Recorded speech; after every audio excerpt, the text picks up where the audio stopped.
to Hurt Less, Live More with me, JJ, the Practical Alchemist, and Dr. Mark Goulston. And this week we have a fabulous guest with us, Gayle Kirschenbaum, who has, well, maybe Mark, you can introduce Gayle because you know Gayle better than I do. Well, Gayle and I met years ago when her movie Look at Us Now, Mother came out. And if you're listening to the show, you've got to check out the movie. I mean, it was just, it was the story of Gayle and her mother's relationship. And the mother was self-involved, very vain. And I think there was a previous shorter thing that she did called The Nose, because her mother said, you know, you got a bump on your nose. Why don't you change that thing? And they've had this relationship for I don't know how many decades. Well, since you were born. What's moved me recently is that Gayle has shared with me some apologies that her mother has been giving at the age of close to the age of 100. You know, maybe she's senile to say those things, Gayle. I don't know, but really touching. And also Gayle has worked in television. She's an amazing photographer. So you'll need to really visit her, everything about her and her website. And so we met then and we've stayed in touch since. And what I hope we'll talk about with some humor, a lot of humor, is how do you get over the hurt of a relationship with a parent that, you know, wasn't exactly what we hoped it would be. Yeah, and Gayle, just before we go on, I really want to hear from you, but where can people find this movie, this film? Okay, so it's on several platforms. I assume people are listening from all over, right? Yeah. Here? Yeah. So if they go to my website, which is GayleKirschenbaum.com, and they click on films, then they will see Look at Us Now, Mother, and it will link to a lot of platforms because it depends where you are and where you have access. So, you know, in America, yeah, you know, it was on Netflix, it's Amazon Prime, but there's some platforms that are international, so they should be able to click there. And if they go to my website and they're struggling to find it, they can always email me through my website and I can help them. Fantastic. So, yeah. A relationship with our parents, something that I am very much aware of. Both my parents have gone now, but yeah, I had my issues. So tell us how your relationship was with your mother, because that's who we've been talking about with the film. Yeah. So just to set the stage, I was born in the 50s. I was the youngest of three. I had two older brothers, and we were spaced 4 years apart. So you would think, you know, one would just assume that a mother getting a daughter, you know, having a daughter after two boys would be like winning the lottery or something great. But I grew up hearing I was supposed to be Gary. My brothers were told, it's, even if anybody watches my film, you'll see my brothers on camera going, we thought Gary was coming home from the hospital. So I kind of joke. And I'm sort of serious. I think it got off to a bad start when she found out, when they woke her up. But back then, you know, it wasn't natural childbirth. At least, you know, she was knocked out and then told she had a girl. And I found out later, like decades later, after my movie came out, one of my brothers told me that he remembers that my father took my mother away after I was born. And I think she was depressed, but she'll deny it. So if we're to go with my theory, because I would say she's got narcissist qualities, a woman giving birth, particularly of her generation, to a same gender child, is suddenly competition has arrived on the scene. And you can see, I'm very lucky with my archive because my father bought an 8mm camera right when my mother was pregnant with me. So you can see all this footage, I'm like a little toddler running to him, you know, at the swimming pool, and he picks me up and he holds me in one arm. And then you see my mother enter frame, yanking his other arm, like, what about me? You know, it's silent footage, but I'm sort of writing the captions. You can see in all this footage how rough she was with me, even like I'm a baby in a high chair. and she's not patient. She's yanking my arm. She's pushing the food in and yanking me. So she wasn't happy. And so that anger and rage went right to me. And so I couldn't do anything right. And so, and daughters, as daughters also, I mean, the mother-daughter relationship, is like the most highly charged relationship. If you Google Amazon for books, that is the most category of family relationship books. And like daughters of narcissistic mothers is very big. And so, because we are reflections of our mothers. So they want us to look good. So mostly it's the physical, from the hair, the clothing, your weight, everything. So I had everything, it began with my hair getting straightened. I have curly hair since I was young. As my nose grew, she wanted me to have that bobbed. And so just, constant. So it was rough. I never knew it was irrational anger. I never knew what would trigger it because it didn't make sense. So I was living in a state of fight or flight. And when you're so fearful, it turns to illness. So I had no appetite, and I was riddled with headaches, dizzy spells, and nausea. I was throwing up quite a bit. And I remember in 7th grade, I was in a carpool on the way to Hebrew school, and I said to the kids in the car that I had a headache, and they all said, "What's that?" And I thought, doesn't everybody get that? So I left home at 16. The social worker said, "You really need to get out of there." I'm no genius, but I doubled up on English and math, and I was able to enter university young. So I went away 200 miles away, and that was the beginning of my saving grace, because I didn't have to come home and live with my abuser and be in this constant state of fear. Wow. And I could go on, but yeah. I mean, your life story mirrors mine in so many respects. I mean, not quite the same, obviously, but just listening to you just now, I didn't recognize my mother as a narcissist or having narcissistic tendencies until 2 years after she passed.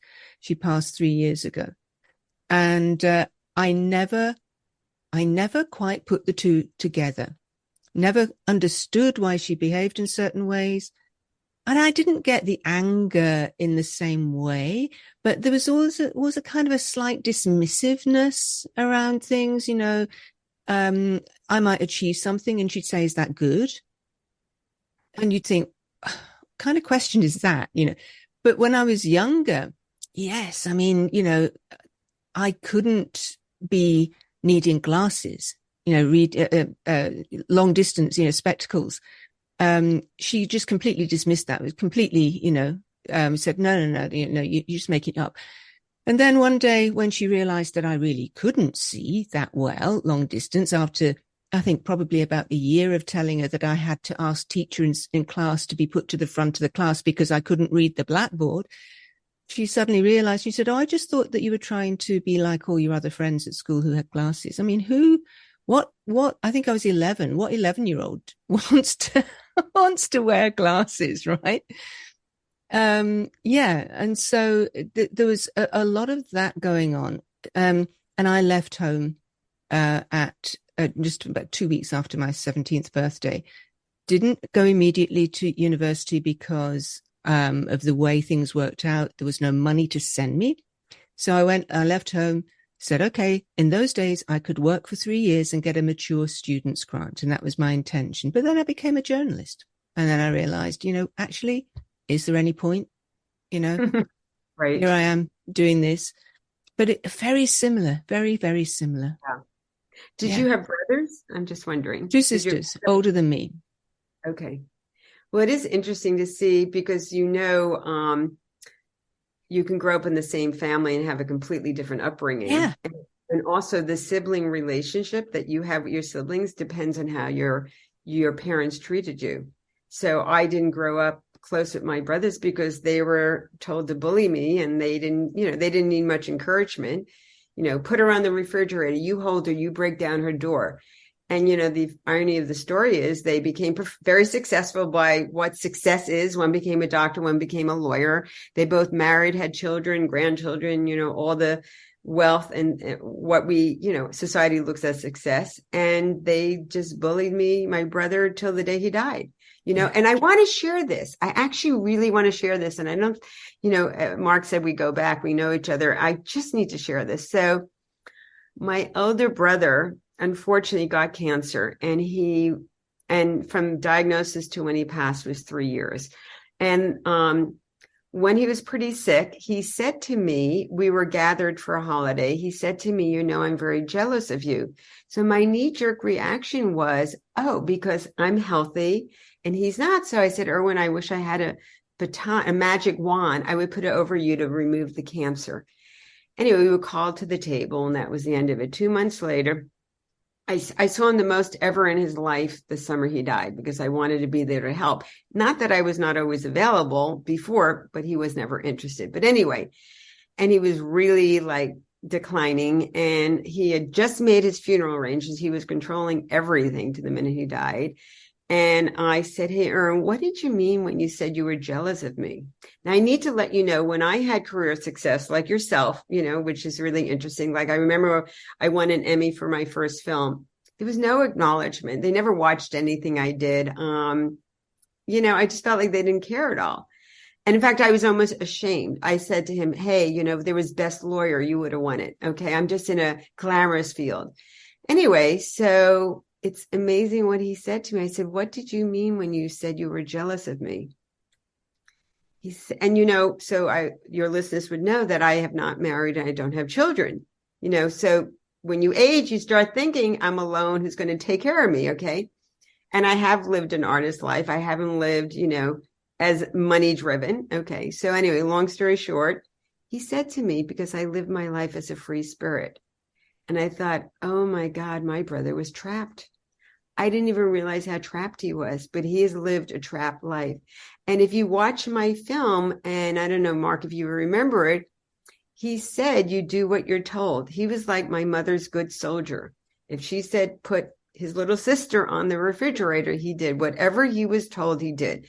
If his mother dressed him in this blazer, because my mother was very glamorous, In fact, the poster, which is for my brother's bar mitzvah, she's in this gorgeous green dress. She had her hair green. She was ahead of her time, but I took it out from the poster.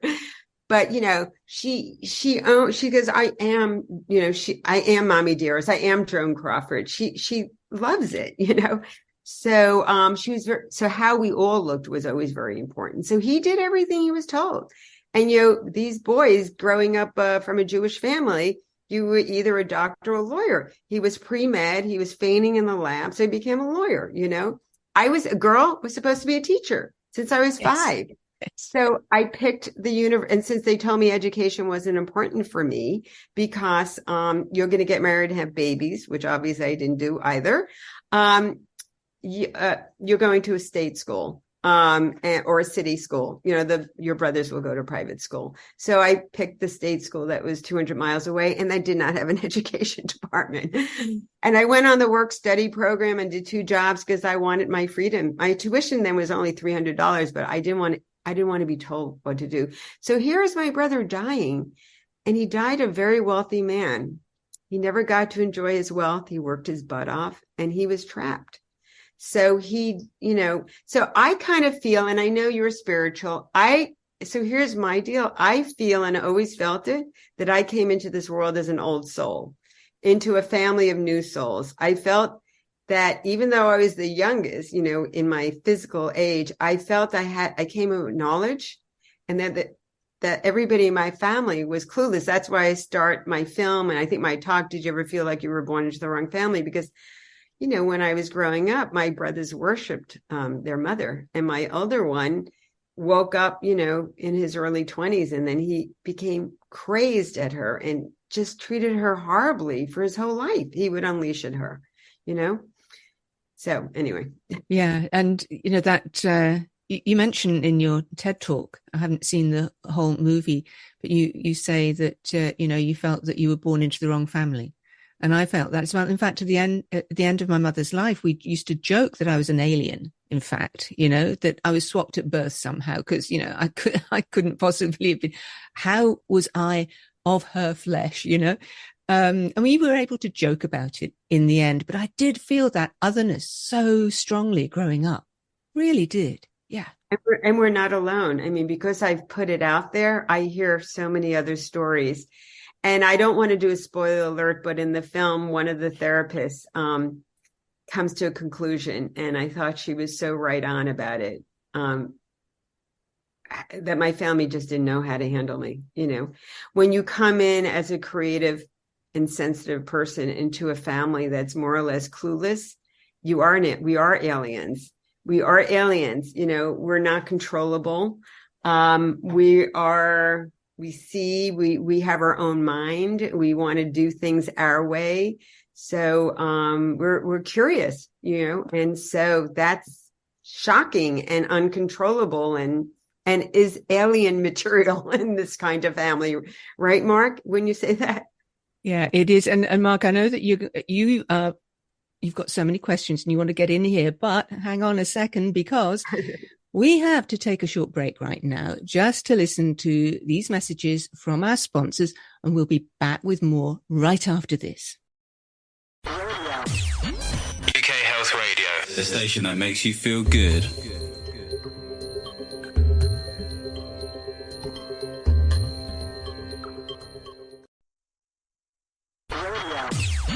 UK Health Radio, the station that makes you feel good.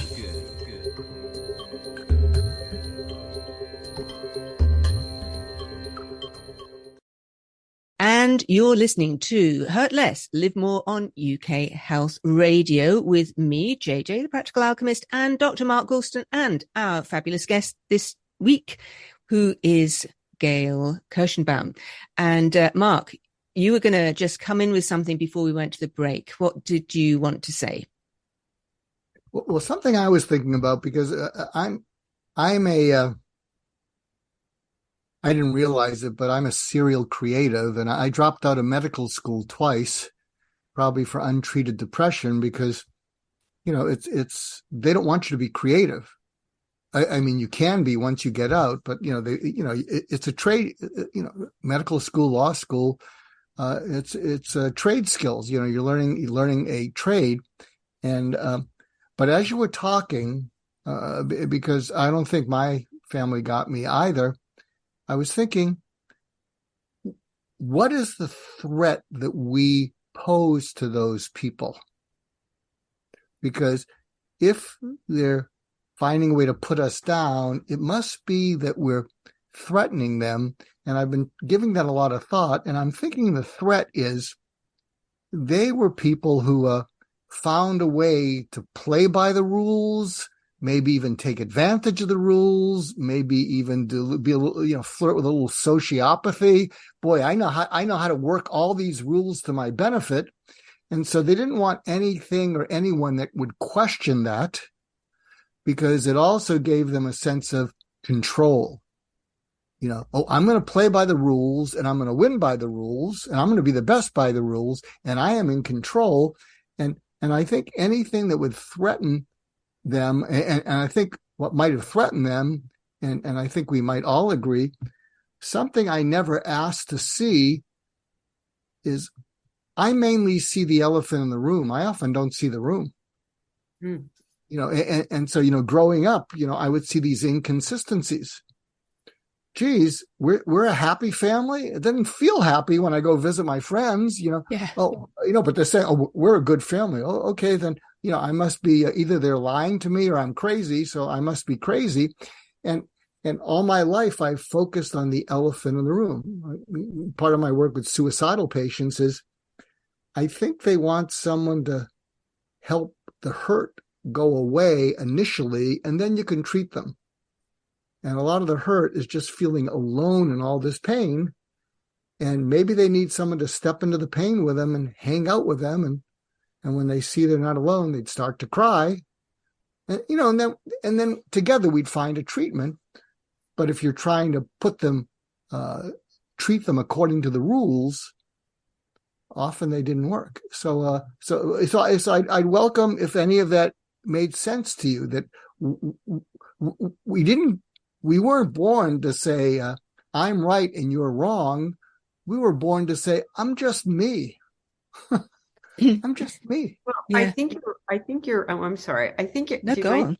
I think you're right about we threatened the status quo because it was always about what they think. You know, it was always like how we appear. What are they going to think? Yeah. We have to appear as the happy, accomplished, good-looking, well-dressed family.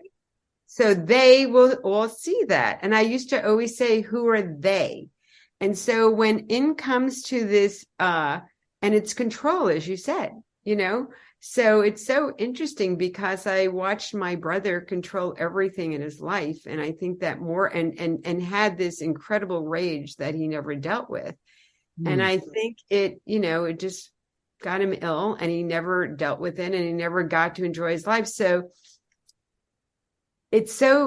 you're right. You know, when we as the sensitive ones come into these families, we're shattering them, we're scaring them, we're threatening them. Oh no. And so their knee-jerk reaction is got to control them. We can't let that happen. You know, no one could see this. You know, we have to push them down. And so there comes the desire for suicide. I mean, I found all my childhood diaries when I was working on my film and reread them. And as an artist, I also drew. I mean, I have pictures that look like Edward Monk's Scream, and thoughts of suicide, and then thinking, I hope that something horrible will happen to me, like get hit by a car, because then I'll be in the hospital and people would love me. They'll see me. Because what do we all want? We want to be seen, heard, acknowledged, and loved. That's all that we want. And when we grow up in a family where we're dismissed, like you were saying, JJ, right? Mm-hmm. When our feelings are dismissed, when our accomplishments are dismissed, unless it's, you know, what they want, we feel ignored, unheard, unseen. And where does that go? It goes to depression, can go to suicide desires on attempts. And we're always being told we're wrong. There's something wrong with us, right? And this feeling of not being safe ever, that stayed with me so for most of my life. It's only in recent years that I've actually been able to lift that feeling or let go of that feeling of not being safe.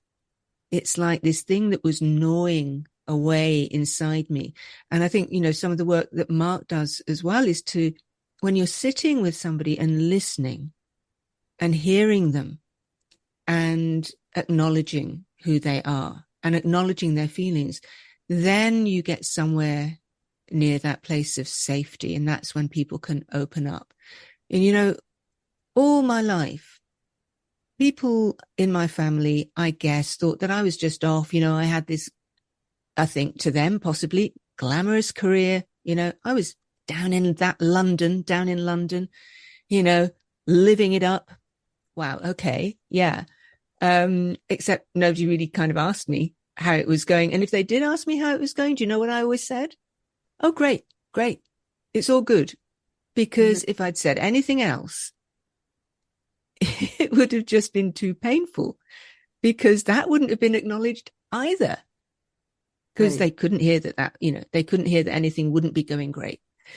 So it is important to listen. And I think the tricky thing is was for me anyway, was getting to that place where I could always feel safe, which thankfully I do today.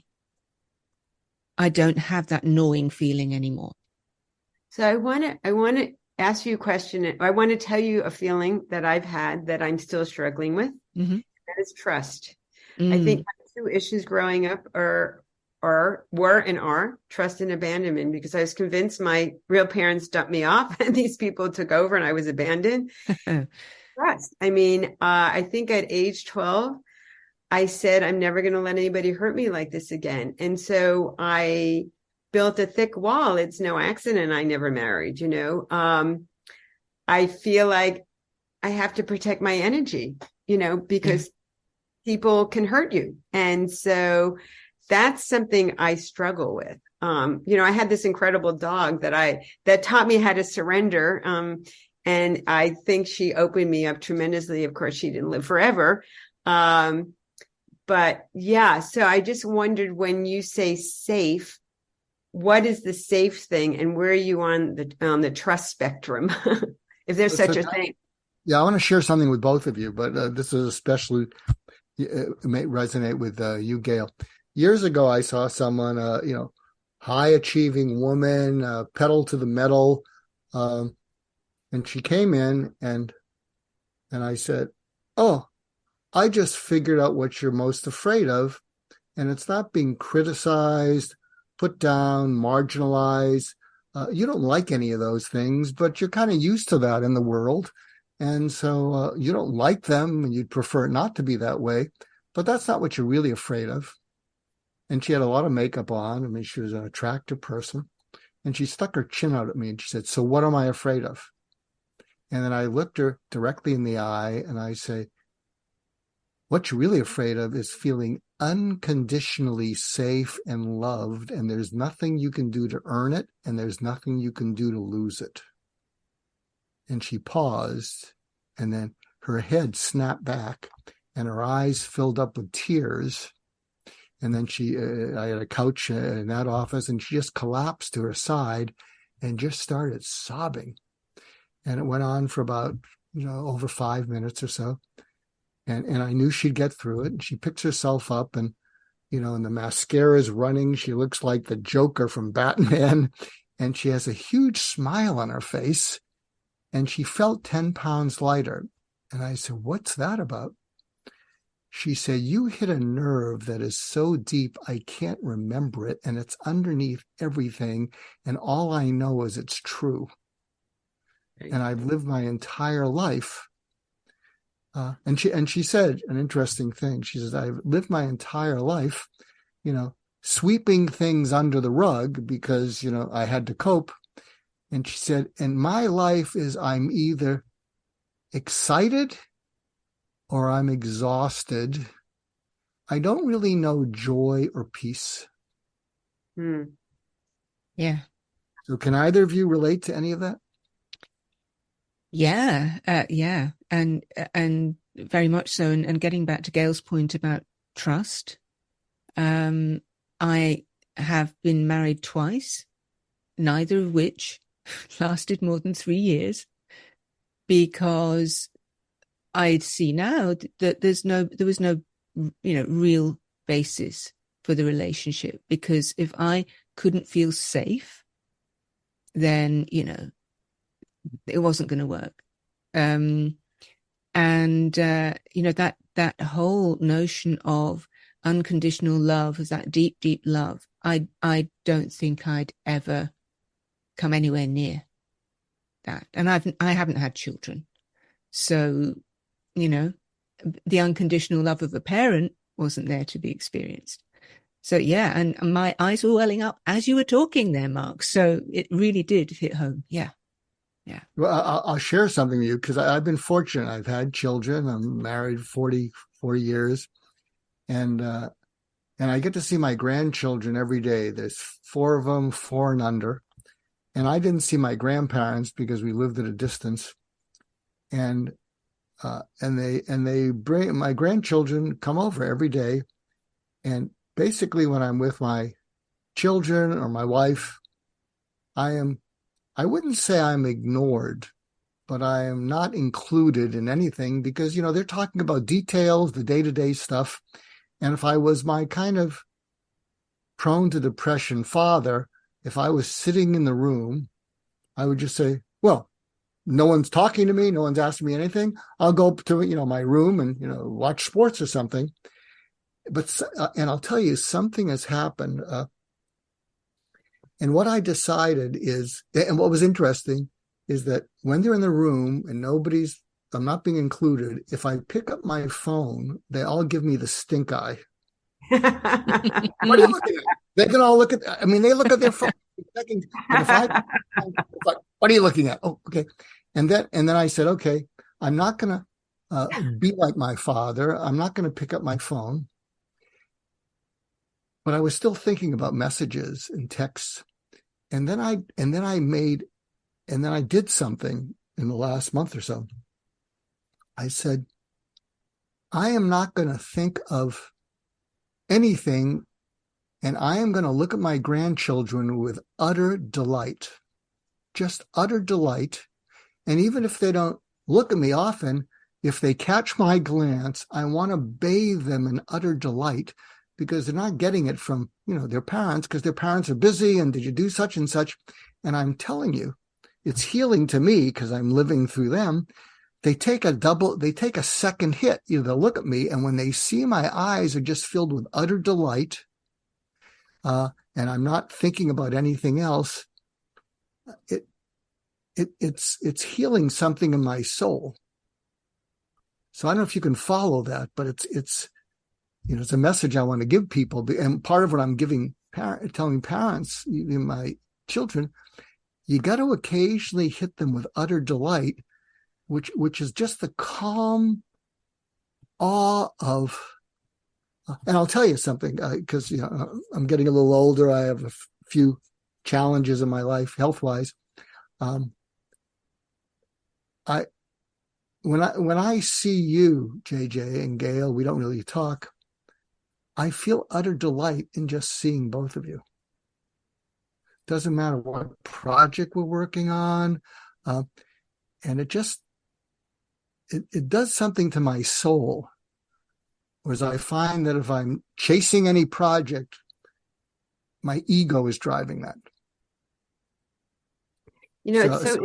Sorry, I went on that tangent. I'm so happy that, Mark, I'm so happy that you did that. Yeah, me too. You said that because, I'm new. I'm not new to Mark, but I'm new to you, JJ. And I feel I'm among kindred spirits. I feel like we get each other, that we hear each other, that we feel each other, that we listen to each other, that we connect to each other, that we have shared experiences and stories. We have empathy. And that here's the important thing, and that you delight in each other. Yes. Right.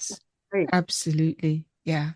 And go on, Gayle. You were saying something. No, it's a connection because how often, I don't know. You bring on a third guest and you have your own, whatever. How many times do you sit with somebody and you realize they're not even listening to you?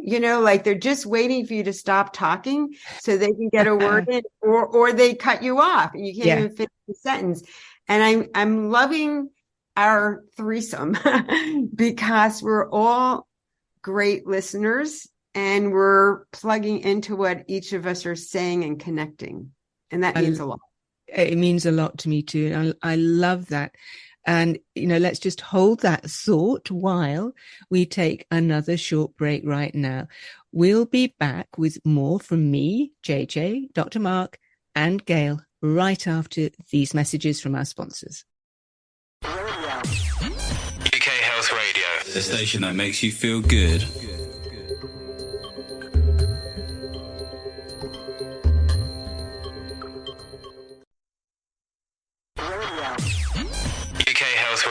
The station that makes you feel good.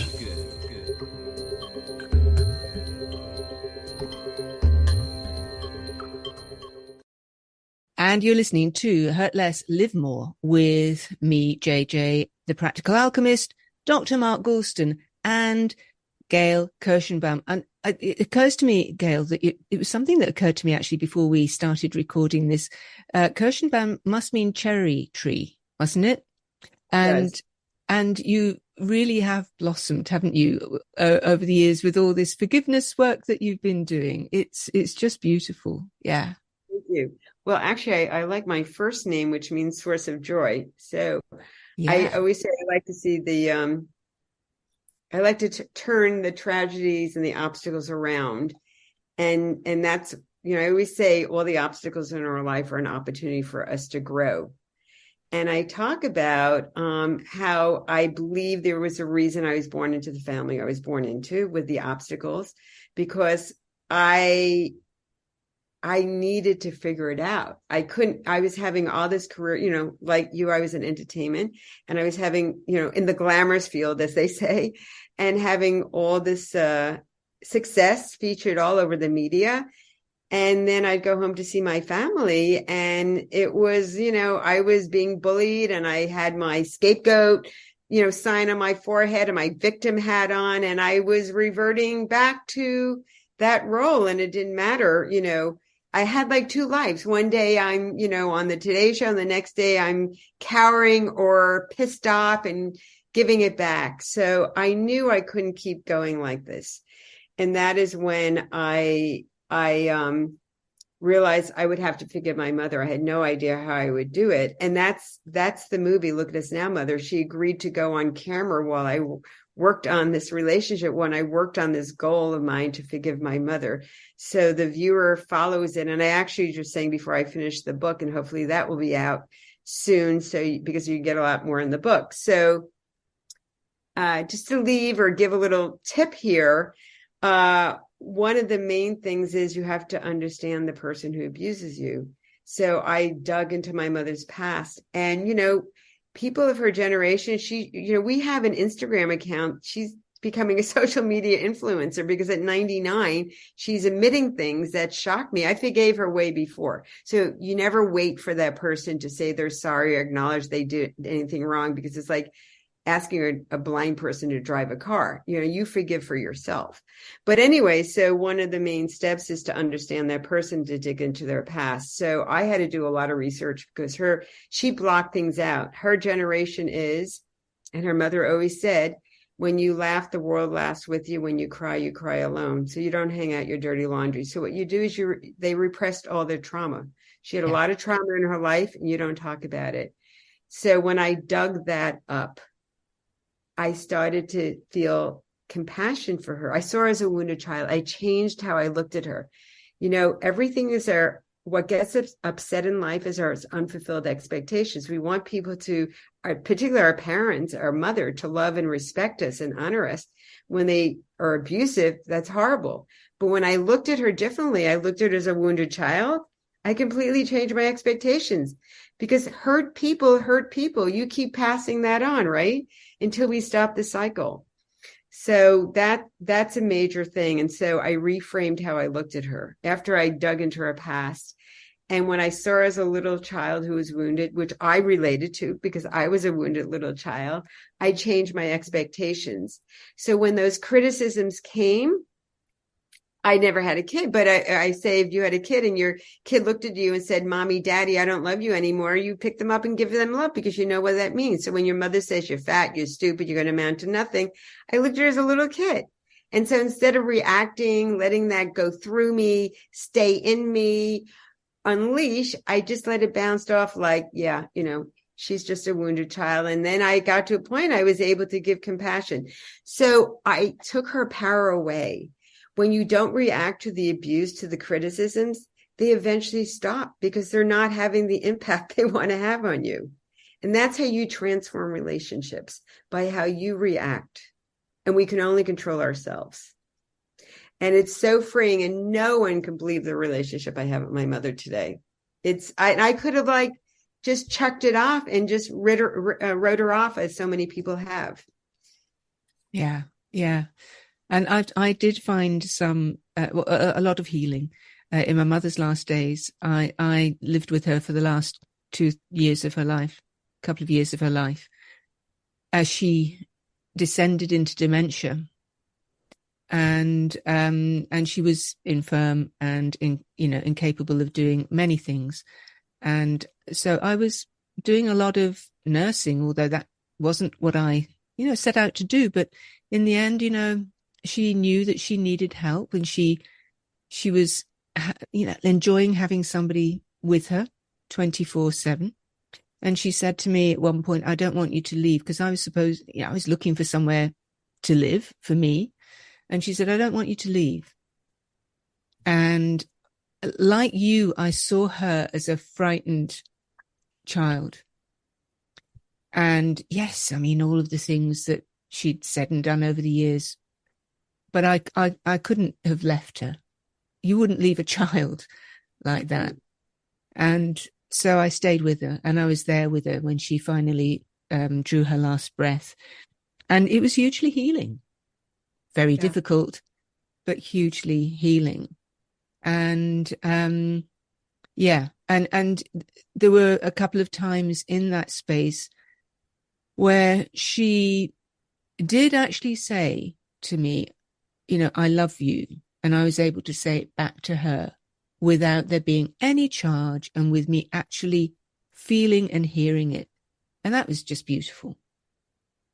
That is beautiful. It was just letting go. So things were resolved towards the end. I was very angry when she finally did pass. She was in my arms, but that was probably because there were, lots more things that I wanted to say and I wanted to hear her say, but that was never going to happen. And, and as I say, it wasn't until about 2 years after that it dawned on me that the reason she behaved the way she behaved was because of all the trauma in her early life, exactly as you've described. Yeah. It's passed on. Yeah. I want to read a little something. I wasn't planning this. So my first book was called Get Out of Your Own Way.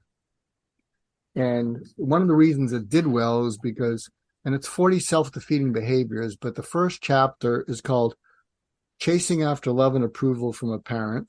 It begins with a quote from Oscar Wilde. Children begin by loving their parents. As they grow older, they judge them. Sometimes they forgive them. And the short chapters, the chapter begins like this. A patient of mine told her mother she was seeing a therapist. Terrific, sniffed her mother. He'll try to convince you that you hate me. No, Mom, replied my patient. I knew that going in. He's trying to convince me that I love you. That's great. Yeah, I love that. And then at the end, they have little usable insights. So the end of it is, if you want what you never got from your parent, become your own grandparent. Mm. So that's kind of what you did to your moms. Towards the JJ, so I was very touched by your story because I'm now with my mother in her home. I assume you went into your mother's home, right? Yeah. This morning, I have to leave here to work because I don't really have a proper room. So I either go to cafes that open up early and then get to a library. So I'm really out by like 6 or 7. And sometimes she's up, sometimes she's not. And at the door this morning, she was grabbing me and saying, I love you. And I know, it's come such full circle. And also, we're caregivers, and we're the one. I know that. And it's interesting. You were one of 3 sisters, right? Yeah. So because it's interesting how you ended up being the one. Yeah. With the youngest, right? Yes. Yeah. Okay. Yeah. So I'm the one here. Yeah. It is interesting, isn't it? And maybe that was, our fate all along. Who knows? That was how it was always going to have to be. The rebels in the family, the ones who didn't fit in the square pegs, were the ones who ultimately would be the final. I'm actually living in fear now of losing her. Oh. So I'm not ready for this. Yeah, but yeah. So enjoy the time with her. Dig a little bit.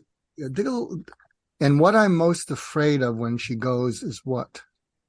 What are you afraid of, Gayle? She's become my closest friend. She is my closest friend. It's losing your close friend, and she has my back now. It's a 180-degree change. The person who was quite the reverse, my saboteur, now is the only one that really has my back. So, yeah. I mean, it's not like she's suddenly an empath or she's a totally different person. She's not, but I know she's there for me, and vice versa. I want to share a quote from someone. So I was seeing someone years ago, and she had a larger than life father, and she was, and he was world renowned. He had multiple, marriages, but he adored her, and she saw me after he died, and said, I'm just sort of in free fall. And then one day she came in, and she said, I'm better. I said, what happened? And she said, it simply comes down to living with life never being the same again. So life being different doesn't mean it's over. Whereas before, it's over because I'm so. But she said, I think I can be happy. I think I can love. I think I can have kids. It'll just never be the same again. But it was just, and when she leaned into the word living with, life never being the same again, it was just so eloquent. You could feel it. Yeah. Yeah, it's beautiful. And and personally, I felt a freedom as well. Yeah. Even though there'd been a coming together in the last years, there was a freedom. I think about that too, because I feel my life is really wrapped up here. I've made her my priority now. It's hard for me to think of even, a relationship. I mean, if someone comes in, but do I have the emotional bandwidth to have one? I mean, if it happens, it happens, but I'm pretty wrapped up here.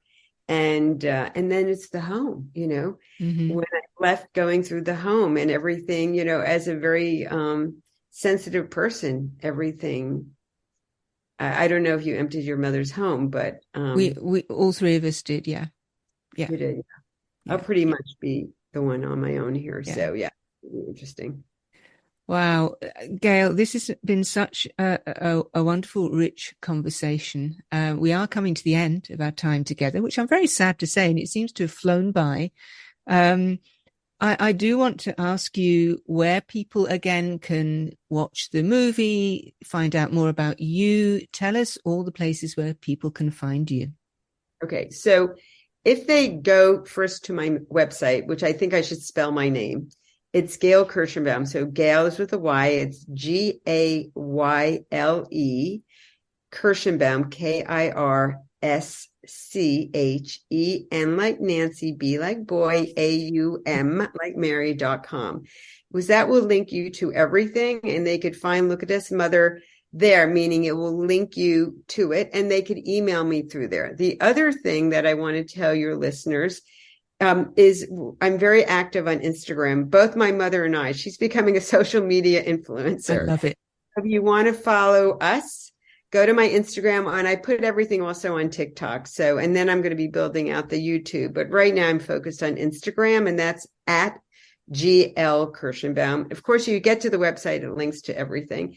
And the other thing I want to put out is I'm giving a free webinar on forgiveness. And so that's going to be Zoom, and anyone could plug in anywhere in the world. And it's on March 18th. I'm going to I just set it up now. It's March 18th between 2 and 3 Eastern Standard Time. So I'm not sure what it is, your time. But you have those clocks that you can. Will it be recorded? No. I'm not sure. I don't know yet, but I'm going to put it on my website, and so you can sign up for that. And then I'm going to be offering a 1-day virtual workshop, probably a month later. And I take very few people for that because we do a lot of work, but you can be anywhere in the world and participate. And then what's coming up in July, which I'm very excited about. I don't know if you're familiar with Omega Institute. Do you know Omega up in Rhinebeck, New York? It's a wellness. Either you familiar? Anyway, it's you've heard of it. Yeah. It's a very well-known place for anything in the wellness world. So Deepak Chopra, a lot of the household names that teach there, and other people. So I'm going to do a 3-day workshop there, and you will see the movie at the beginning of that workshop. So that's going to be coming on live in March. But if you sign up for my newsletter at my website, that would be the best thing, at GayleKirschenbaum.com, and a pop-up happens, because then you'll get everything as I'm releasing it. Okay. So my mission here, thank you, is just to help as many people as I can help. Fantastic. And Mark, we have pretty much run out of time. I was going to come back to you and have a final thought, but there is no more time. Well, we'll save the final thought for the next show. We will do that. So, Mark, I'm sure you'll join me in thanking Gayle for coming on our show today. It's been a beautiful, beautiful conversation. I've really enjoyed it. That sounds weird, but it really has been an experience where I felt that we have heard each other and listened, and I've loved that. So thank you so, so much. And yep, that is the end of the show. I would say to everybody, remember that you can listen to the UK Health Radio podcast wherever you hear your podcasts or listen to your podcasts. But you can tune in again next time to this show on ukhealthradio.com. And Mark and I will be back with another guest then. Until then, just listen and enjoy your life with your family. Mark. And if you have a chance, yeah, exactly. Bathe someone in your life with utter delight, which means let them see a sparkle in your eyes where they see nothing but awe and pleasure. There you go. And on that note, goodbye from all of us here.